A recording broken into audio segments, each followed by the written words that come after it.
خوش ہو جاؤ، اگر اللہ نے چاہا تو تمہاری دعا ضرور قبول ہوگی۔ ایک لڑکی تھی، اس کے دل میں ایک خواہش تھی۔ وہ کسی کو پسند کرتی تھی مگر کسی کو بتاتی نہیں تھی۔ ہر بات دل میں رکھتی تھی، ہر رات دعا کرتی تھی۔ اس کی آنکھیں نم رہتی تھیں۔ وہ اللہ سے مانگتی تھی، یا اللہ میری دعا قبول فرما۔ وقت گزرتا گیا مگر کچھ بھی نہ بدلا۔ لوگ اسے صبر کا کہتے، وہ خاموش رہتی۔ ایک دن وہ بہت اداس تھی۔ اس نے قرآن کھولا۔ اس کی نظر ایک آیت پر پڑی۔ اس کا دل مطمئن ہو گیا۔ اس نے اللہ پر بھروسہ کر لیا۔ اس نے شکایت چھوڑ دی، اپنی دعا بڑھا دی، نماز کی پابندی شروع کی، استغفار اپنا معمول بنا لیا، درود پاک پڑھنے لگی۔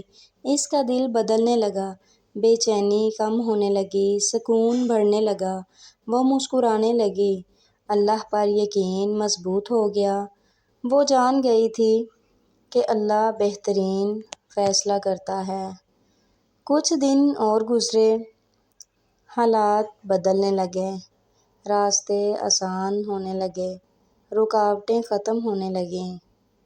اسے سمجھ آ گیا، اللہ کبھی دیر نہیں کرتا، وہ بہترین وقت چنتا ہے۔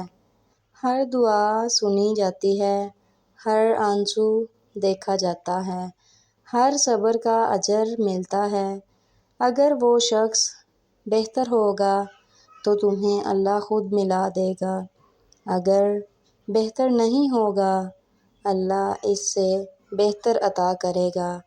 اس نے دل سے آمین کہا، اس کی امید واپس آ گئی، اس کا ایمان اور بڑھ گیا۔ وہ ہر حال میں خوش رہنے لگی، کیونکہ اسے یقین تھا اللہ کا فیصلہ بہترین ہے۔ جو نصیب میں ہوگا وہ ضرور ملے گا، کوئی اسے روک نہیں سکتا۔ جو نصیب میں نہیں وہ کبھی نہیں ملے گا۔ اس لیے مایوس نہ ہو، دعا کرنا نہ چھوڑو، اللہ پر یقین رکھو، صبر کا دامن نہ چھوڑو۔ ایک دن تم بھی کہو گے، واقعی اللہ نے بہترین فیصلہ کیا، کیونکہ اس کا ہر فیصلہ رحمت ہوتا ہے۔ بس اپنے رب پر بھروسہ رکھو، وہ تمہیں کبھی تنہا نہیں چھوڑے گا۔ انشاءاللہ جو تمہارے حق میں بہتر ہوگا وہی تمہیں ضرور ملے گا۔